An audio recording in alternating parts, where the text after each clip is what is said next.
할렐루야. 오늘도 큐트로 여시는 우리 모든 청년들 그 삶 가운데 하나님의 은혜와 평강이 가득 넘치기를 바랍니다. 오늘 하나님의 말씀은 마태복음 2장 1절에서 12절까지 말씀입니다. 자, 예수님의 탄생 기사가 나오는 복음서가 바로 마태복음과 누가복음이 있습니다.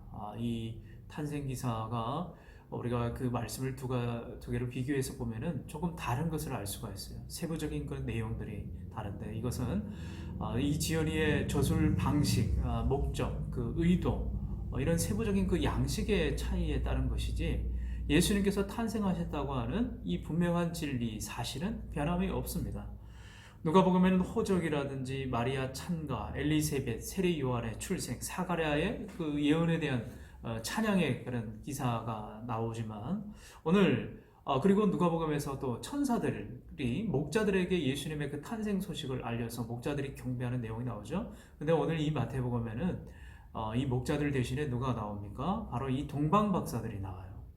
오늘 마태복음에 동방의 박사들이라고 이렇게 나와 있는데 옛 바벨론 제국, 페르시아 제국에 사는 이 동방 박사들을 의미하고 있는 거죠. 자, 이 동방 박사는 점성술사라고도 불리고 현자라고 불리고 오늘날로 말할 것 같다면 지혜로운 그런 철학자들이라고 이렇게 표현하는 것이 맞는 것 같아요. 이들이 예루살렘을 방문을 했습니다. 저 멀리서 메시아 탄생에 관한 그 별을 그 예언을 보고 따라왔다라고 나와 있어요.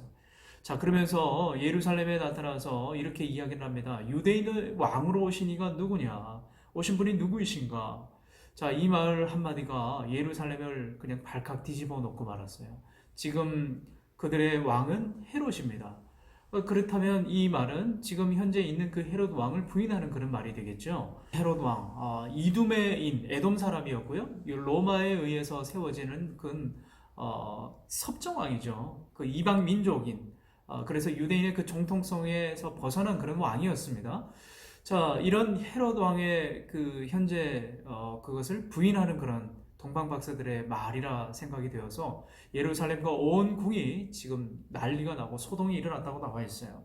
동방 박사들이 메시아 예언의 성취 그 별을 보고 따라왔습니다. 그런데 사람들은 알지 못해요. 놀라운 사실은 저 이방인들, 저 멀리 있었던 동방 박사들이 메시아에 대해서 연구하고 고대하고 기다려와서 그 메시아 그 별을 보고 따라왔다는 것. 참 아이러니한 상황입니다. 그들의 같은 민족이고 그들 지방에 있었던 예수님의 그 탄생을 사람들은 고대했을지는 모르지만 그것을 차별하지 않고 그것을 그 열망하지 않고 예수님의 그 탄생에 대한 것들을 어떻게 보면 애써 외면하고 부인하려고 했던 모습을 보게 되는 거죠. 메시아 오심을 기뻐하고 함께 축하하고 같이 그것에 동참해야 하지만 그들은 두려워하고 있습니다. 현재 자기가 누리고 있는 그 권력들이 사라질 것을 두려워하는 거죠. 그래서 사절에 이 헤롯 왕이 이렇게 이야기를 해요.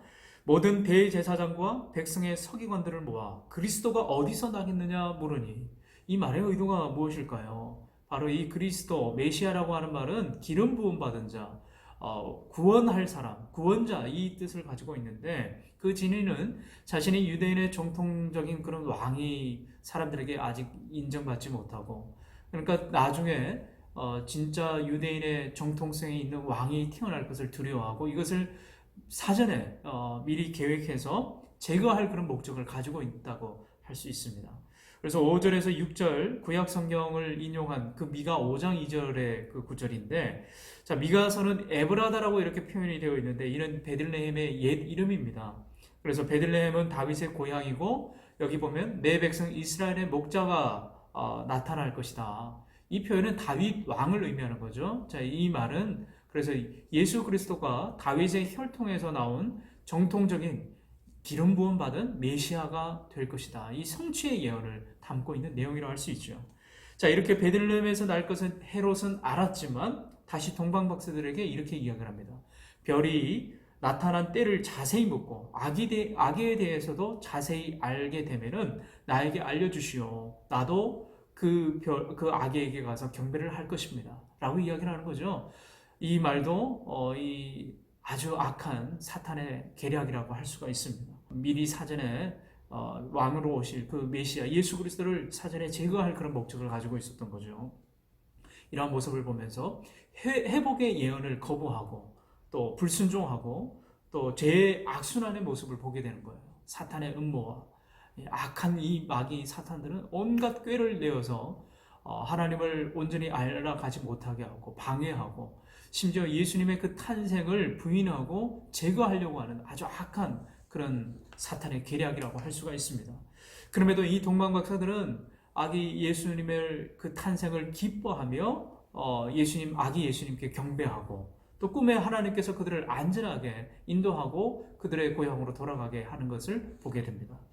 자, 오늘 이 말씀을 가지고 우리가 무엇을 생각하고 우리가 어떻게 우리 삶에 적용을 해야 되는가? 여러분, 오늘 내 마음속에 예수님을 늘 고대하고 열망하는 그 마음이 있는지를 먼저 확인해 보시길 바랍니다.